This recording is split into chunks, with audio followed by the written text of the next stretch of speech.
sehingga kita masih bisa datang untuk mengikuti pelajaran pada hari ini. Baik Bapak Ibu, sebelum kita masuk kepada pelajaran kita hari ini belajar apa?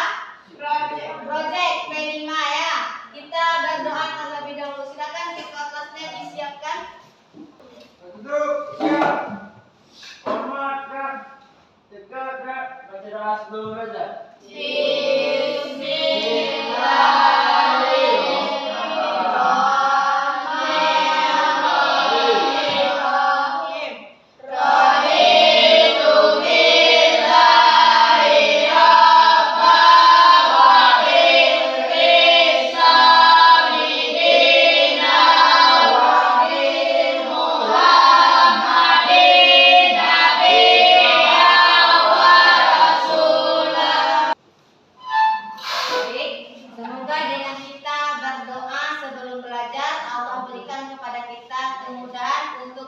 Menerima pelajaran hari ini.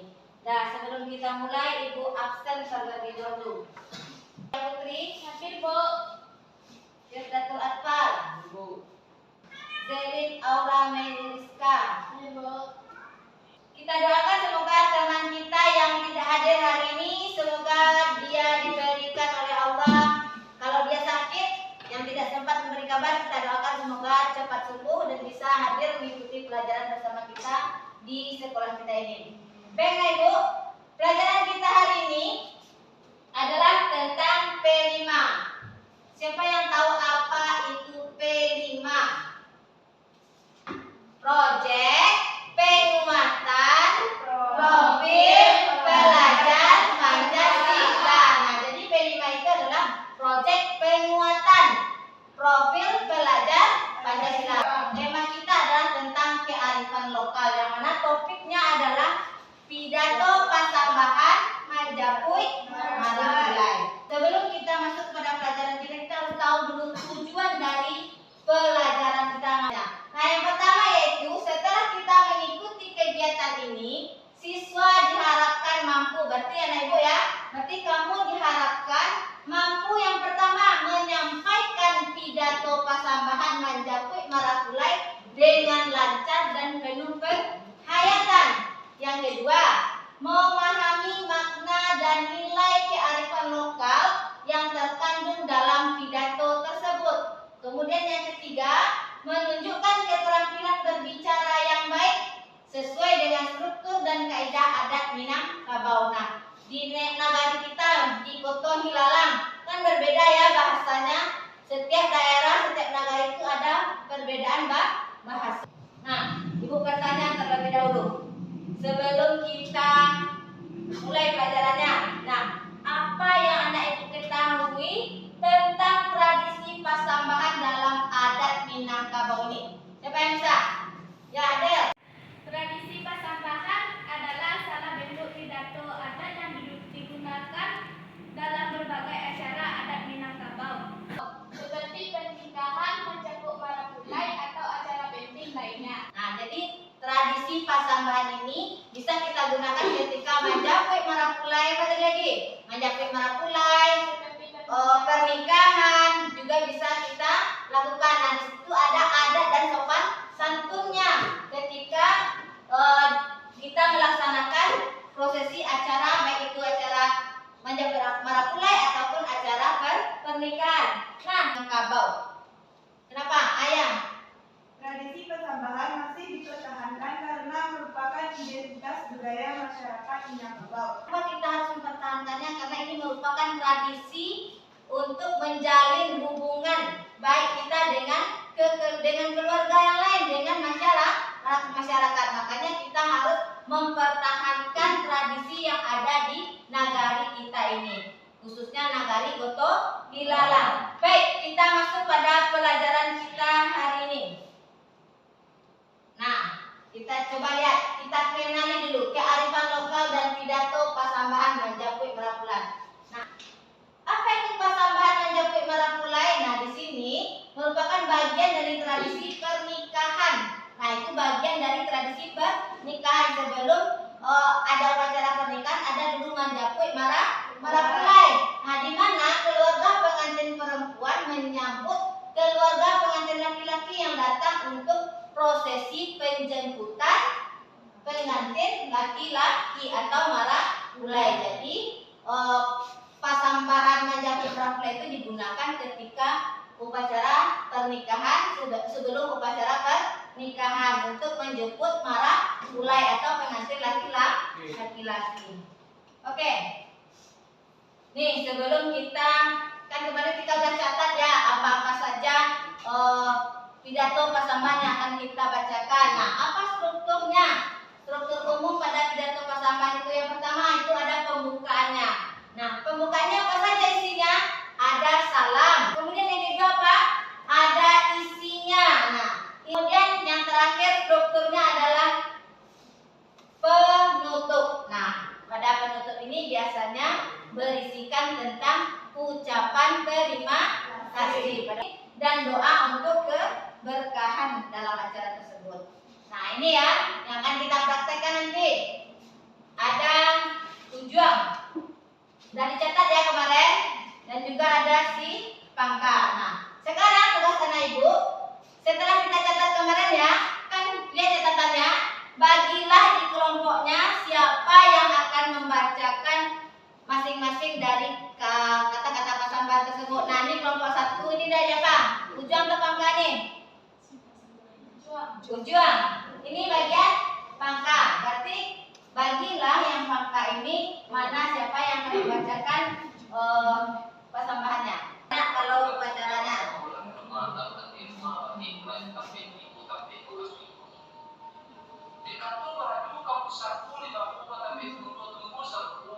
Perhatikan.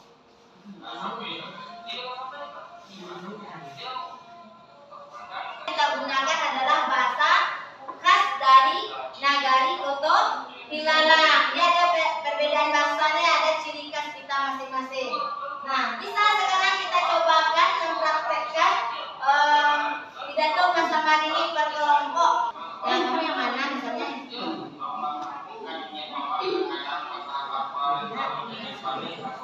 Ini cukup ujung saja, nanti di sana dia yang buka. Jadi ujungnya siapa? Contoh siapa ngecek, yang itu siapa? Nah, yang pangka mana biasanya? Pangka kamu, saya panadiran. Nah,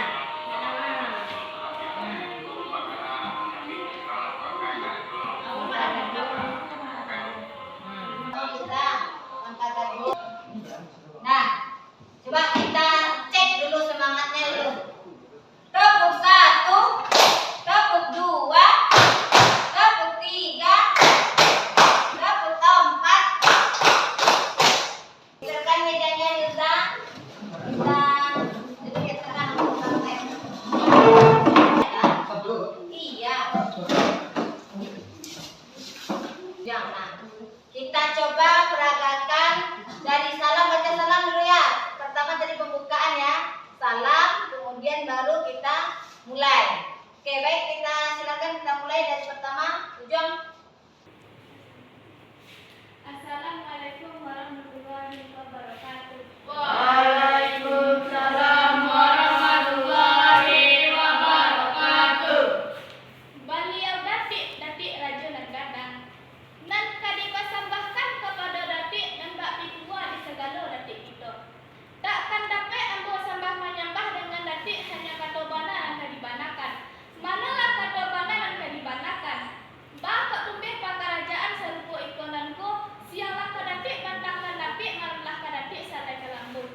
Awehlah kadatik diberi air lah malah diberi nasi. Badan kata hari yang bagansi tinggi juwo, yulah nak mampir kami banak sepanjang baru jangan. Muleklah segolong pipihlah salayang. Sungguh pun baik itu bari aku Pitua Datik tadi dan belum mungkin Datik. Nan kabayanya Pitua Datik nan Pitua di kami silang nama pangka.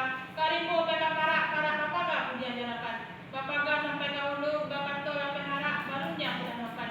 Sana sapa Datik dahulu sekian saja dan kabayanya Pitua Datik tadi dahulu Datik. Beliau Datik Raja Gadang nan kadipulangkan dulu kepada Datik nan Pitua di segala Datik itu. Mulai kata juga iyo yolah saiyo kami nama nasi nabak sepanjang perjuangan. Mulailah sebelum kicaklah serayang. Mulailah dapat digolongkan kicaklah dapat digerakkan.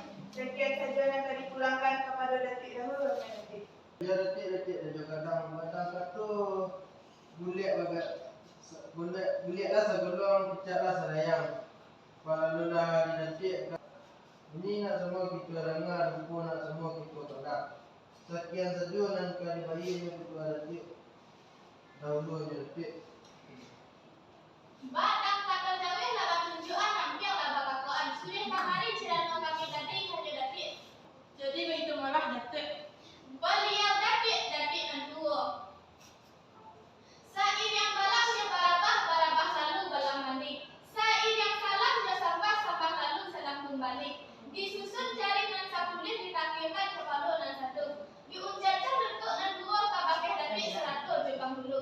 Nan kadang pasabat luar dan arif di bijaksana. Cadik cano hiu tahu je elam je benda. Tahu dihiyah kata je sampai. Nan maufil adik kata bana nan pada dohapang pak alam hebat. Bukan dia aku sampai menyembah dengan Datuk hanya meminta keluar Jepang aja. Si puji mati bajujuran jikok selawik selamunanku buat padang nama tantangan buat tadi nama tujuan bajikok nama tujuan. Bapak itu yang tua itu nama balik rumah Datuk. Sekian saja nak dipulangkan ke Datuk. Beliau Datuk raja dan gadang. Nan kabainu sepanjang pitua Datuk nantun indak panjang pendek saja lalu sependekannya. Tiap-tiap dia kan biasa titian telur, tiap-tiap katu lah biasa titian air. Batang katu hiduplah bahasa waris mati dan babakia. Jalannya lah rayu titiannya lah batu puluh rumah Datuk. Sekian saja yang kabainu sepanjang pitua Datuk nantun. Nah, sekarang silakan kembali lagi ke tempatnya. Kita kasih approve untuk kita semua.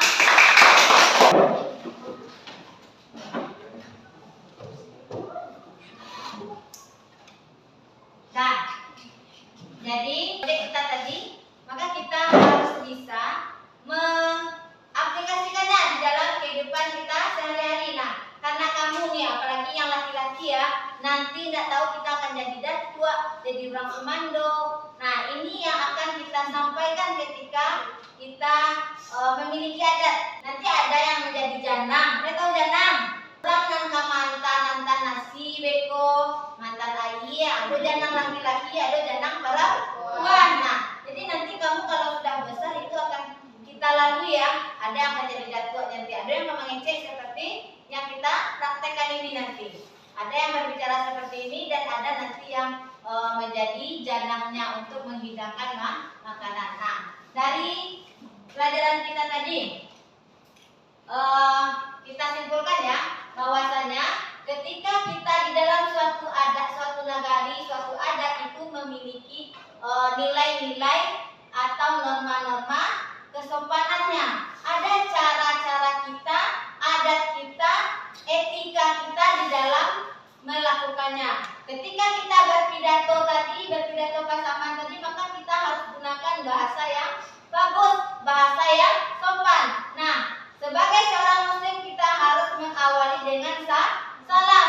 Nah, nanti kita akhiri dengan membacakan doa. Dari pelajaran ini, nah ibu mau tanya nih, bagaimana perasaan anak ibu? Nah, ini refleksi diri kita ya.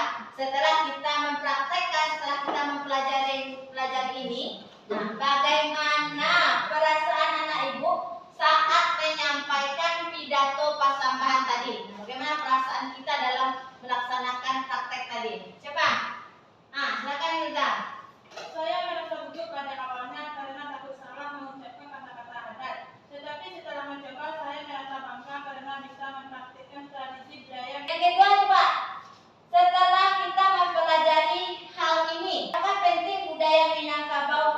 Apakah yang penting dalam budaya Minangkabau ini dari pidato pasambahan tadi? Siapa? Ya, Zelin. Saya belajar bahwa budaya Minangkabau sangat menjunjung tinggi tata krama, sopan santun, dan merasa hormat kepada orang lain.